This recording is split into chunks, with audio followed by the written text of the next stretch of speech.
यहाँहरू सबैलाई हार्दिक अभिवादन छ। जय किराँत, जय मातृभूमि।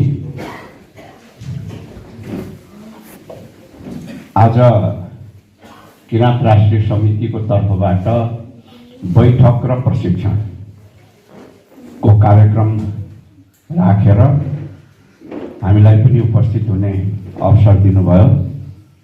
यसका निम्ति यहाँहरू सबैलाई, आयोजक साथीहरूलाई, व्यवस्थापक साथीहरूलाई हार्दिक धन्यवाद दिन चाहन्छु। यो ठुलो अभिमुखीकरण कार्यक्रम जस्तो सयौं मान्छे उपस्थित गराउने कार्यक्रम होइन र आम सभा जस्तो हजारौं मान्छे उपस्थित गर्ने कार्यक्रम पनि होइन। यो बैठक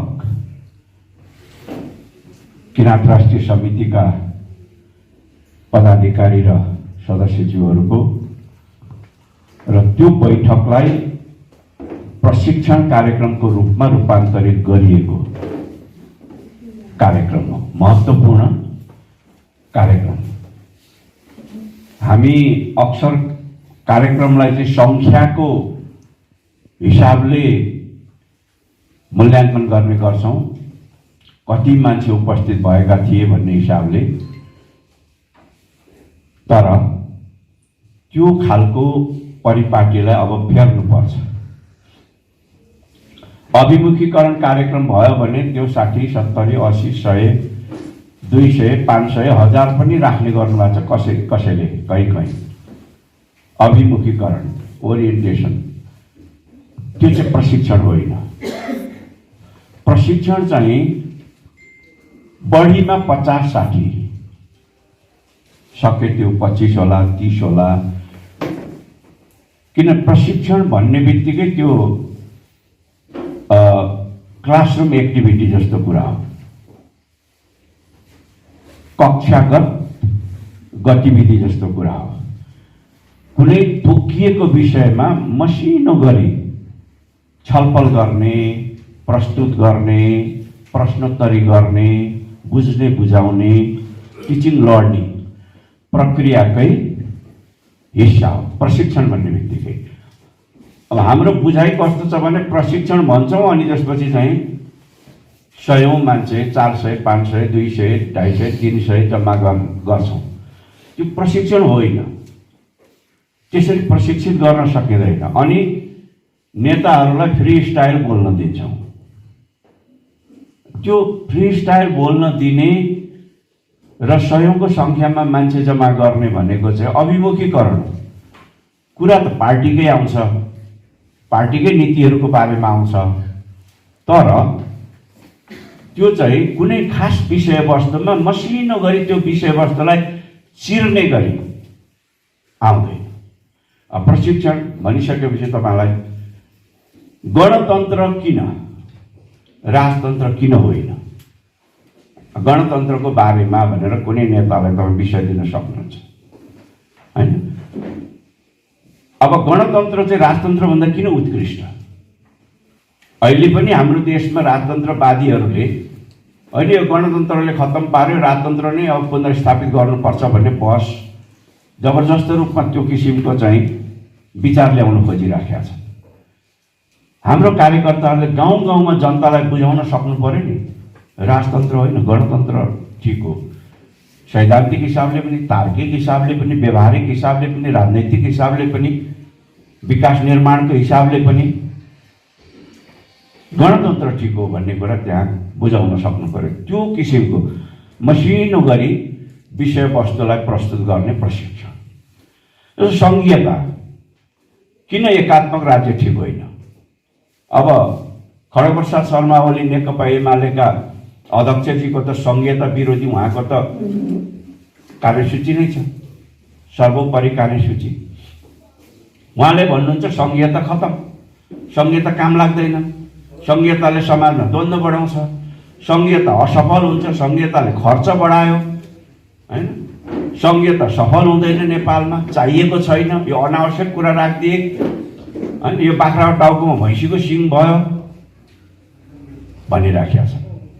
त्यसलाई खण्डन गरेर किन सङ्घीयता उचित हो, उपयुक्त हो, एकल राज्य चाहिँ किन बेठिक हो भनेर मसिनो गरी त्यसको विषयमा तपाईँ छलफल गर्नुहुन्छ भने त्यो प्रशिक्षण। अब अघि हाम्रो मन्त्रीज्यूले राख्नुभयो हैन, यो राज्यको धर्म हुन्छ कि हुँदैन? राज्य चाहिँ धर्म सापेक्ष हुनुपर्ने कि धर्मनिरपेक्ष हुनुपर्ने? राज्यको धर्म हुनु हुँदैन भने किन? राज्यको धर्म हुनुपर्छ भने किन? त्यो बारेमा भन्नु पर्यो भने हैन, मसिनो गरी त्यो प्रस्तुत गर्ने। यस्ता अनेकौं विषयवस्तुहरू छन्। जस्तो सङ्गठनकै सन्दर्भमा मसिनो गरी जब तपाईँ त्यसलाई चाहिँ छिमल्नुहुन्छ, प्रस्तुत गर्नुहुन्छ, त्यो प्रशिक्षण सानो सङ्ख्यामा 25, 30, 40, 50 ताकि दोहोरो आदान प्रदान हुन सकोस्। तपाईँहरूले पनि नबुझेको कुरा सोध्नुहोस्, भ्याउनुहोस्, सक्नुहोस्। यताबाट पनि शीर्षक राखिकन विषय प्रस्तुत गर्न सकियोस्। अझै राम्रो ह्यान्ड्स आउट बनाएर, नोट बनाएर बाँड्न सकियोस्। त्यो किसिमबाट जाने यो कार्यक्रमको महत्त्व भनेको नै यो चाहिँ सानो सङ्ख्यामा किराँत राष्ट्रिय समितिका पदाधिकारी सदस्यहरूलाई प्रशिक्षित गर्ने प्रशिक्षण कार्यक्रम हो। त्यसकारण यहाँहरूले सोच्नुभयो होला अब यो खोटाङमा जम्मै होइन, यति नै मान्छे हुन् कि क्या हो भनेर सोच्नुभयो होला। त्यस्तो होइन। यसमा विभिन्न जिल्लाबाट साथीहरू आउनुभएको छ। सङ्खुवासभाबाट आउनुभएको छ, सुनसरीबाट आउनुभएको छ, मोरङबाट आउनुभएको छ, उदयपुरबाट आउनुभएको छ होइन, यता ओखलढुङ्गाबाट आउनुभएको छ। अब खोटाङ भोजपुरको हुने नै हुनुभयो। अब यसरी विभिन्न जिल्लाबाट आउनुभएको पदाधिकारी सदस्य साथीहरूलाई पार्टीको दृष्टिकोणको बारेमा, धारणाको बारेमा प्रस्ट्याएर पठाउने, ताकि उहाँहरूलाई आफ्नो फिल्डमा, आफ्नो कार्यक्षेत्रमा काम गर्न सजिलो होस्, सहज होस्, बौद्धिक खुराक मिलोस् भन्ने हिसाबबाट यो चाहिँ कार्यक्रम आयोजना गरिएको हो। यो उद्घाटन सत्र मलाई पार्टीको चुनाव चिन्ह छाता उघारेर उद्घाटन गर्न लगाउनु भयो यहाँहरूले। त्यसको निम्ति पनि यहाँहरूलाई धेरै धेरै धन्यवाद छ। खास विषयवस्तुमा आधारित भएर प्रशिक्षण अब अर्को सेसनबाट सायद खानापछि हुन्छ होला सुरुवात गरिनेछ। त्यसमा पनि यहाँहरूलाई मलाई पनि केही विषय दिनुभएको छ, त्यो विषयवस्तुहरू यहाँहरूसम्म प्रस्तुत गर्नेछु। अब यो राष्ट्रिय समितिहरू हामीले बनाएका छौँ।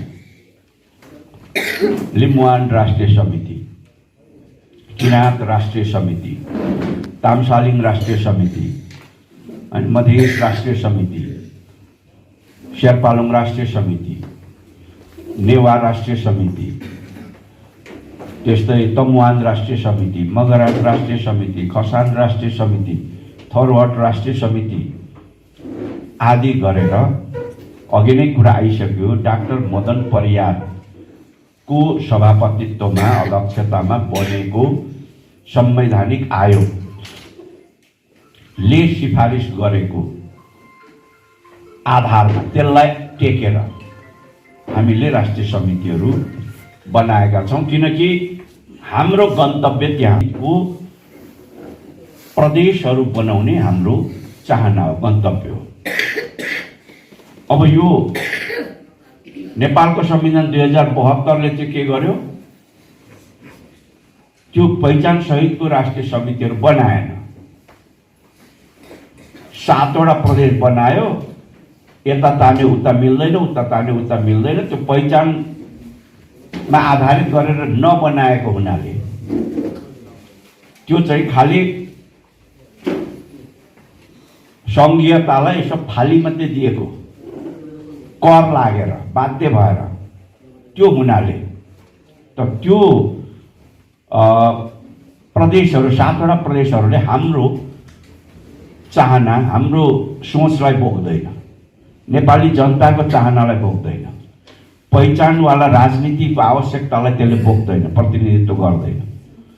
त्यसो भएर डाक्टर मदन परियारको नेतृत्वमा बनेको जुन आयोग थियो त्यसले चाहिँ 10+1 को जुन अवधारणा अगाडि सारेको छ त्यो नेपालको हकमा त्यो बढी व्यावहारिक छ, जनताको चाहनाको नजिक छ, त्यो ल्याउनु पर्ने। तर यस्तै अब खड्ग ओली जस्ता पहिचान विरोधी नेताहरूले त्यसलाई चाहिँ के भन्दाखेरि फालिदिए। त्यसलाई फाले पनि व्यावहारिक राजनीतिमा त्यसलाई चाहिँ बाहिर गरिए तापनि त्यो संविधान सभाको अभिलेखालयमा राष्ट्रिय सम्पत्तिको रूपमा त्यो सुरक्षित छ त्यो प्रतिवेदन र त्यसलाई नै कार्यान्वयन गराउनेतर्फ हामीले नेपालको राजनीतिलाई अगाडि बढाउनु पर्नेछ जनता समाजवादी पार्टीले। त्यस कारणले गर्दाखेरि त्यो भावनालाई मर्न नदिन मात्रै होइन, क्रियाशील गराउन हामीले राष्ट्रिय समितिहरू बनाउने निर्णय गरेका छौँ। हाम्रो कार्य पद्धतिमा, संगठनात्मक पद्धतिमा यसले अलिकति दोहोरोपन जस्तो, कता कता अलमलहाट जस्तो पनि देखा पर्न गएको छ। अब जस्तो 1 नम्बर प्रदेश समिति पनि छ, तर यही 1 नम्बर प्रदेश समितिमा लिम्बुवान राष्ट्रिय समिति पनि छ, किराँत राष्ट्रिय समिति पनि छ, शेर्पालुङ राष्ट्रिय समिति पनि छ। अब कसले के काम हेर्ने भन्ने सम्बन्धमा अलिकन दोधार जस्तो अथवा अलिकति अलमलहाट जस्तो जो भइराखेको छ त्यसलाई हल गर्नु चाहिँ आउने दिनमा हामीले काम गर्नुपर्नेछ। केही प्रयत्नहरू भएका छन्। राष्ट्रिय समितिहरू चाहिँ खालि सेरेमोनियल जस्तो मात्रै भए, यिनीहरूको चाहिँ एक्जिक्युटिभ फङ्सन भएन, कार्यकारी खालको अधिकार भएन, काम भएन। काम नगर्ने समिति बनाएर समय दुरुपयोग हुने, यो अनावश्यक जस्तो भयो भन्ने धेरै चाहिँ नै राष्ट्रिय समितिहरूबाट आवाज आइसकेपछि छलफलबाट हामीले अहिलेको विधान र अहिलेको चाहिँ नि नियमावली, जनता समाजवादी पार्टीको अन्तरिम विधान र नियमावलीमा यो राष्ट्रिय समितिलाई केही अधिकारहरू हामीले थपिदिएका छौँ। त्यो यहाँहरूले नियमावली पनि पल्टाएर हेर्नुहोला र अन्तरिम विधान पनि पल्टाएर हेर्नुहोला। अब मैले पनि त्यति गौर गरेर रहेनछु।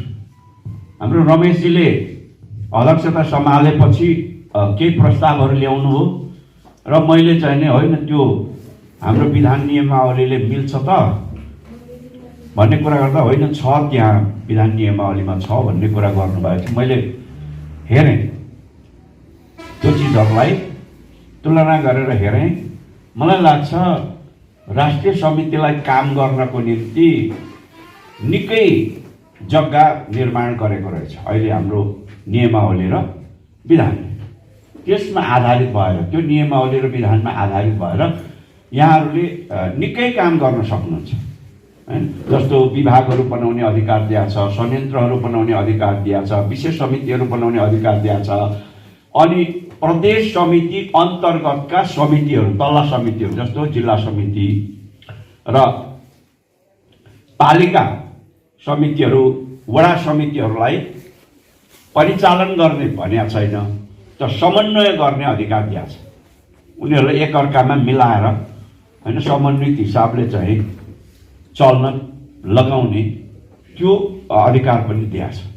त्यस कारणले गर्दाखेरि अहिलेको जनता समाजवादी पार्टी बनिसकेपछि आएको विधान र नियमावलीमा यहाँहरूलाई काम गर्नको निम्ति पर्याप्त क्षेत्र चाहिँ दिएको छ।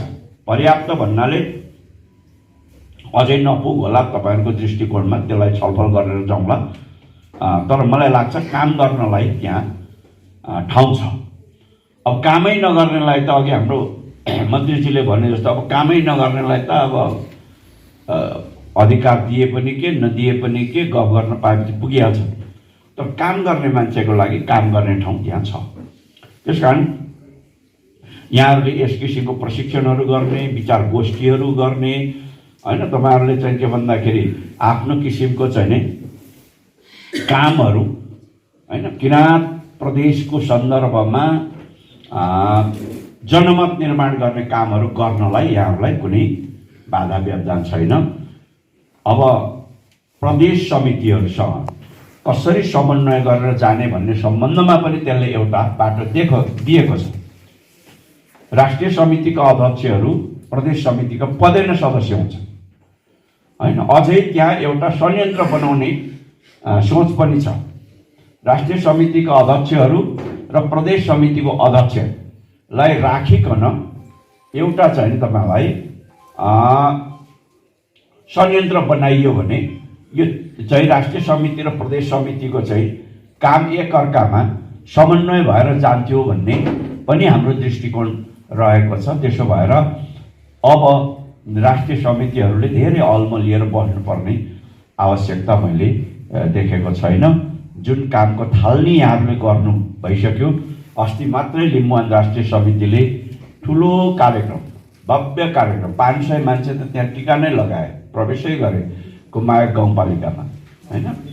अनि समायोजनको कामहरू चाहिँ त्यहाँ घोषणा गरियो। हजारौँ मान्छेको चाहिँ उपस्थिति थियो।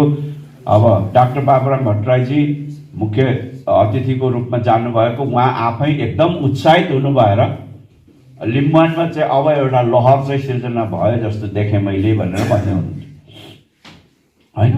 त्यो किसिमको लहर किराँत प्रदेशमा पनि आउँछ, होइन। मध्य प्रदेशमा एक किसिमको लहर आएकै छ। त्यसलाई हामीले चाहिँ नि सुदृढ गर्ने, त्यसलाई संरक्षण गर्ने काम महत्त्वपूर्ण छ। आन्दोलनकै बेलामा अघि हाम्रो मन्त्रीजीले चाहिँ नि व्याख्या गर्नुभयो कसरी आन्दोलनको सुरुवात भएको थियो भने, त्यो आन्दोलनले नै त्यहाँ एउटा लहर सिर्जना गर्यो। त्यसलाई संरक्षण गर्ने र सुदृढ गर्ने काम हो मधेस राष्ट्रिय समितिको हकमा। हामीले यहाँ 1 नम्बर प्रदेशमा मधेस राष्ट्रिय समिति पनि बनाएका छौँ र जसको अध्यक्ष जयराम यादवजी नै हुनुहुन्छ। त्यो चाहिँ यहाँहरूलाई पनि जानकारी गरौँ, होइन।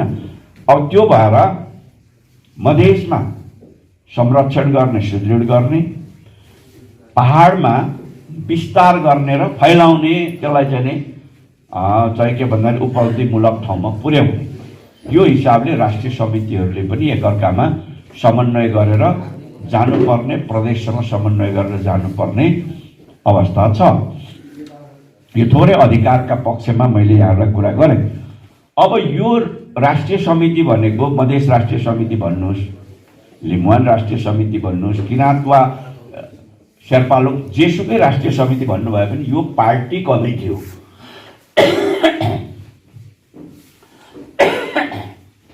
यो चाहिँ पार्टी कमिटी हो। लिम्बुवान राष्ट्रिय समिति भने लिम्बूहरूको मात्रै समिति भने होइन, किराँत राष्ट्रिय समिति किराँतीहरूको मात्रै समिति भने होइन।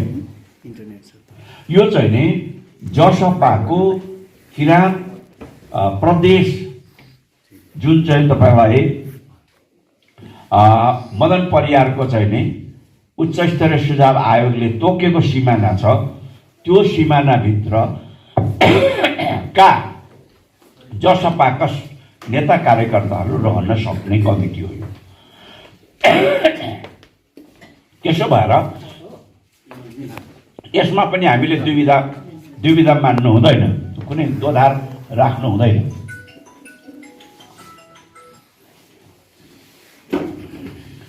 यसमा होइन प्रदेश समितिमा वा जसपामा जसरी सबै जातिका जनता हामी अटाउँछौँ त्यसरी नै यसमा पनि सबै जातिका होइन जनता अटाउँछौँ, कार्यकर्ता नेता अटाउँछौँ यी राष्ट्रिय समितिहरूमा पनि। खाली भिन्नता के हो भने प्रदेश संवैधानिक हिसाबले तोकिएका प्रदेशहरूको सीमाभित्र हामीले प्रदेश समिति बनाएका छौँ, तर मदन परियारको उच्च स्तरीय सुझाव आयोगले तोकेको सीमाभित्र हामीले राष्ट्रिय समितिहरू बनाएका छौँ। तर यो चिजलाई बुझ्न जरुरी छ संगठनात्मक क्षेत्रमा। यसलाई बुझिएन भने हामी कता कता अलमल भए जस्तो अवस्थामा चाहिँ पुग्न सक्दछौँ। यो संगठनात्मक क्षेत्रमा थोरै यहाँहरूलाई मैले प्रस्ट्याएँ। हामी एउटा जटिल परिस्थितिमा कठिन कामको नेतृत्व गरिरहेको हुनाले हाम्रो संगठनात्मक ढाँचा पनि अलि जटिल खालकै छ। यसलाई बुझ्न र परिचालन गर्न अलि कठिन होला, तर यो असम्भव छैन। यो यहाँहरूले गर्न सक्नुहुन्छ हैन। अब यसपछि थोरै म किराँतको बारेमा चर्चा गर्छु। किराँत प्रदेश भन्दाखेरि या जातीय फ्लेभर अथवा अलि साम्प्रदायिक फ्लेभर हैन, जातिवादी भनौँ न चाहिँ ध्वनि वा त्यो खालको गन्ध आयो भन्ने एक खाले मान्छेहरूले भन्छन्। कुरो त्यस्तो होइन। यो सबैको संस्कृतिलाई, सबैको इतिहासलाई सम्मान गर्ने भन्ने हो। हामीले यो प्रदेशहरूको जुन गरेका छौँ यो कुनै साम्प्रदायिक किसिमको चाहना, सोच, दृष्टिकोणबाट होइन। पहिचान भनेको यो चाहिँ के भने सबैको संस्कृति, भाषा, उनीहरूको चाहिँ लिपि, उनीहरूको इतिहासलाई सम्मान गर्ने कुरा हो। सबैको ख्याल गर्नुहोस् है, शब्द सबैको हैन। किराँत प्रदेश भनेर भन्यो भने त्यहाँ किराँतीको मात्रै भन्ने होइन, हामीले त खसानको पनि कुरा गरेका छौँ नि हैन। उत्पीडित राष्ट्रियताको कुरा अघि आयो नि। श्रमजीवी वर्ग र उत्पीडित राष्ट्रियताहरूको तपाईलाई हितको निम्ति काम गर्ने पार्टी हो नि यो त। हामीले आर्यको पहिचानको पनि अथवा ब्राह्मणको पहिचानको पनि हामी त्यत्तिकै सम्मान गर्छौँ हैन। उहाँले गायत्री मन्त्र पढ्नुहुन्छ, उहाँले रुद्री पढ्नुहुन्छ, उहाँले सत्यनारायणको पूजा लाउनुहुन्छ, उहाँले पुराण वाचन गर्नुहुन्छ। हामी त्यसलाई पनि त्यति नै सम्मान गर्छौँ। त्यसले उहाँको चाहिँ नि आर्य संस्कृतिको पहिचानलाई अगाडि ल्याइराखेका छ। तर हामी के भन्छौँ भने त्यसका साथसाथै मुन्धुमको पनि अलिकति त्यसको पनि सम्मान हुनु पर्दछ होइन। अब किराँत इतिहासको पनि अलिकति सम्मान हुनु पर्दछ, किराँत संस्कृतिको पनि सम्मान हुनु पर्दछ।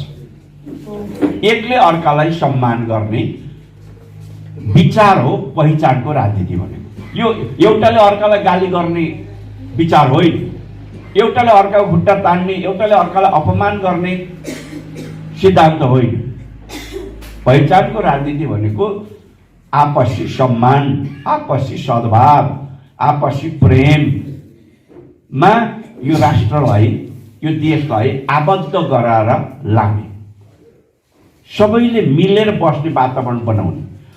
एउटाको जगजगी हुने, अरू सबैले दबिएर बस्नुपर्ने खालको अवस्था भयो भने मिलेर जान सक्दैन। त्यहाँ कोही न कोही विद्रोही निस्कन्छ र अनि बबन्डर हुन्छ। त्यो वातावरणलाई अन्त गर्ने हाम्रो प्रयत्न हो। अनि यो राष्ट्रिय समितिहरू बनाइरहँदा यो बिल्कुल तपाईँलाई के छ भन्दाखेरि राष्ट्रिय एकतालाई मधेस, पहाड, हिमाल होइन, खसार्य, आदिवासी जनजाति, दलित, मधेसी, मुसलमान, थारू होइन, सबैलाई एक ढिका बनाएर लैजाने, सबैका भावनाहरूलाई, सबैका चाहनाहरूलाई राज्यले सम्मान गरेर जाने। अहिले नै तत्कालै सम्बोधन गर्न सक्छ कि सक्दैन भन्न सकिँदैन, तर कानुनका नजरमा, संविधानका नजरमा सबैलाई बराबरी मान्न त सकिन्छ नि। तपाईँले ठ्याक्कै भौतिक वस्तु चाहिँ प्रारम्भमा खोजिरहेको, प्रारम्भिक रूपमा खोजिरहेको कुरा के हो भने कानुनले हामीलाई बराबरी मान्नु पर्यो, संविधानले हामीलाई बराबरी मान्नु पर्यो, हाम्रो इतिहासले पनि बराबरी सम्मान पाउनु पर्यो, हाम्रो भाषाले पनि बराबरी सम्मान पाउनु पर्यो, स्थान पाउनु पर्यो। हामीले भन्न खोजिरहेको यो पहिचानको माध्यमबाट, यो राष्ट्रिय समितिहरूको माध्यमबाट अथवा यो जसपाको चाहिँ राजनीतिको माध्यमबाट। किनकि सबैलाई बराबरी हक भयो, पक्षपात भएन भने नै मेलमिलापको वातावरण तयार हुन्छ। अनि एक जाति होइन, एक जाति एक देश, एक राजा एक देश भन्ने हिजो पञ्चायतमा थियो नि। अनि त्यस्तो गर्यो भने त कसरी एकता हुन्छ? कोसिस त बेसरी गरे हुन्।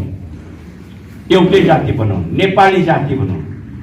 तर नेपाली जाति बनाए पनि त अब राजाले शाहदेव लेख्ने चलन होइन, प्रधानमन्त्रीले बिष्ट लेख्ने चलन, थापा लेख्ने चलन होइन, अनि त्यसपछि मन्त्रीहरूले राई लेख्ने चलन, लिम्बू लेख्ने चलन, थारू लेख्ने चलन, त्यो त सधैँ थियो नि त।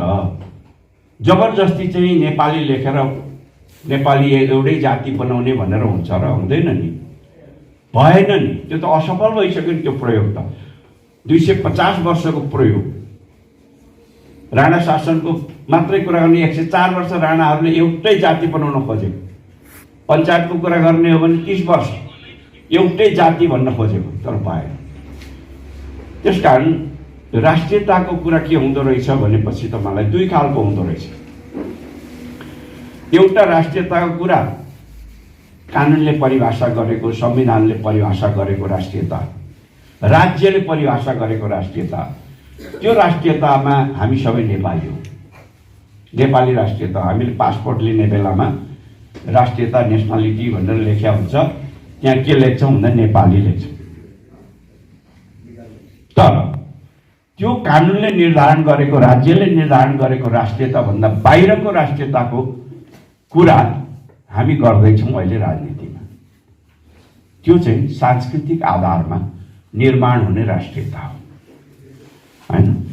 राज्यले निर्माण गर्ने राष्ट्रियताको सिमाना हुन्छ, डाक्टर हर्क गुरुङले भन्नुहुन्छ होइन। जातीयता यानि कि संस्कृतिले निर्माण गर्ने राष्ट्रियताको सिमानै हुँदैन है। त्यो अमेरिकामा गएर अमेरिकाको राष्ट्रियता नेसनालिटी, अमेरिकाको सिटिजनसिप लिइसक्दा पनि होइन, त्यो राई नै हुन्छ होइन, थापा नै हुन्छ, शर्मा नै हुन्छ, उपाध्याय नै हुन्छ, यादव नै हुन्छ। उसको नेसनालिटी चाहिँ के हुन्छ? अमेरिकन हुन्छ, अमेरिकन सिटिजनसिप लिएपछि।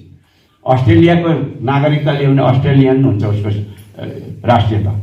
तर उसको त्यो जातीयता चाहिँ उसको संस्कृतिले निर्धारण गरेको जुन राष्ट्रियता छ त्यो चाहिँ यथावत रहन्छ होइन। अस्ट्रेलियाको नागरिक भए पनि यादवै हुन्छ, किराती नै हुन्छ रहन्छ। त्यसकारण तपाईँलाई के छ भने दुई खालको राष्ट्रियताको कुरा आउँछ यहाँ। एउटा कानुनले निश्चित गर्ने राष्ट्रियता, अर्को संस्कृतिले निश्चित गर्ने राष्ट्रियता। संस्कृतिले निश्चित गर्ने राष्ट्रियता बढी बलियो, ऐतिहासिक र त्यो तुरुन्तै मेटाउन नसकिने होइन, र कुनै सीमा नभएको।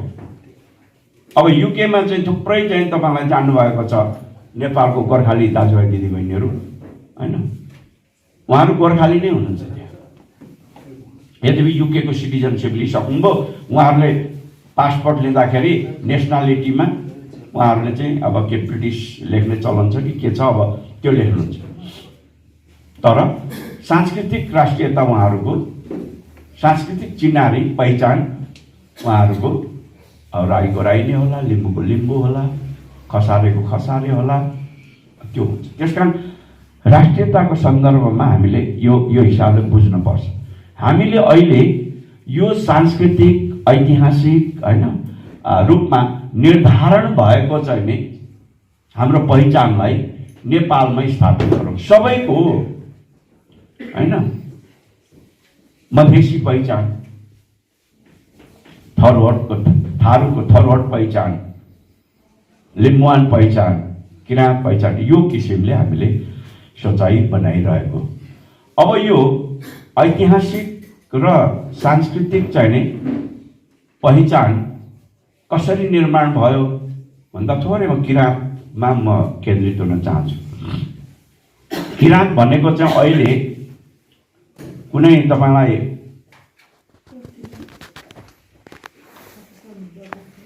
यो अशोक राईले वा उपेन्द्र यादवजीले वा बाबुराम भट्टराईजीले वा युवराज कार्कीजीले कल्पना गरेर किराँत पहिचान चाहियो भन्ने होइन। यो ऐतिहासिक समयदेखि यो थियो। हामीले अहिलेको राज्यसँग पहिचान मागेको होइन। यो अलिकति पुटिङमा पनि, प्रस्तुतिकरणमा पनि हामीले बुझ्नुपर्ने कुरा।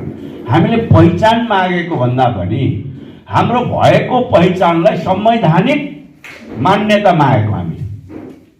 संवैधानिक रूपमा हामीलाई मान्यता हुनु पर्यो हाम्रो पनि पहिचानलाई भन्न खोजेको होइन, त्यो भन्न खोजेको। खसको पहिचान त्यो आज चाहिँ युवराज कार्कीजीले चाहिँ त्यत्तिकै रिस उठेर लहरले चाहिँ उठाउनु भएको होइन नि, त्यो त ऐतिहासिक कालदेखि थियो नि त्यो त होइन। 3000 4000 5000 वर्ष कहिलेदेखि बनेको पहिचान हो नि। किराँतको पनि त्यस्तै होइन, 5000 10,000 पहिलेदेखि बनेको पहिचान हो। अब त्यो पहिचानलाई मेटाउने कोसिस भइरहेको छ, मेटाउन पाइँदैन, मेटाउन हुँदैन भन्दैछौँ हामी। त्यसलाई संवैधानिक हैसियत दिनुहोस्। किराँत प्रदेश अहिले पनि त्यो माटोमा किराँतीहरूको बसोबास छँदैछ। उनीहरूको संस्कृति अहिले पनि मुन्नुममा आधारित भएर उनीहरूको पितृकार्य चलिरहेकै छ होइन। उनीहरूका सांस्कृतिक गतिविधिहरू त्यहाँ चलिरहेकै छन्। मान्छेहरू साकेला नाचिरहेकै छन्, साकेनो नाचिरहेकै छन्, तोसी नाचिरहेकै छन्, फस्याँदर नाचिरहेकै छन् होइन। त्यो इतिहास मेटाउन पाइँदैन, मेटाउन हुँदैन। त्यो हाम्रो चिनारी हो, हाम्रो अस्तित्वको कथा छ त्यहाँ, व्यथा छ त्यहाँ, हाम्रो इतिहास छ त्यहाँ। इतिहास कसैको पनि नमेटाउँ हामीले भन्न खोजिरहेको त्यो हो। अनि राज्यले संवैधानिक हिसाबले ती पहिचानहरूलाई संरक्षण गर्नुपर्छ भनिरहेको हामी। जस्तो किराँतको कुरा गर्नुहुन्छ, अब संसारको सबभन्दा पुरानो लिखित ग्रन्थ चाहिँ नि ऋग्वेद भन्छ। अब ऋग्वेदमा इन्द्र र सम्बरको चाहिँ नि लडाइँको कथा छ है। त्यो लडाइँको कथामा त्यो चाहिँ सम्बर भन्ने जुन पात्र हो ऊ किराँत हो भन्छ। पण्डित होइन, महापण्डित राहुल साङ्कृत्यायन है। राहुल साङ्कृत्यायनले ऋग्वैदिक आर्य भन्ने एउटा किताब लेख्नु भएको छ। त्यो पढ्नुहोस्। अनि त्यो पढ्यो भने त्यो उहाँले भन्छ सम्बर भन्ने पात्र चाहिँ किराँत हो। डाक्टर स्वामी प्रपन्नाचार्य उहाँले लेख्नुहुन्छ, वेदका ऋचा लेख्ने धेरै ऋषिहरूमध्ये एकजना ऋषि भारद्वाज हुन् भन्नुहुन्छ। ती भारद्वाज ऋषि चाहिँ किराँत कुलका सन्तति हुन् भन्नुहुन्छ उहाँले होइन।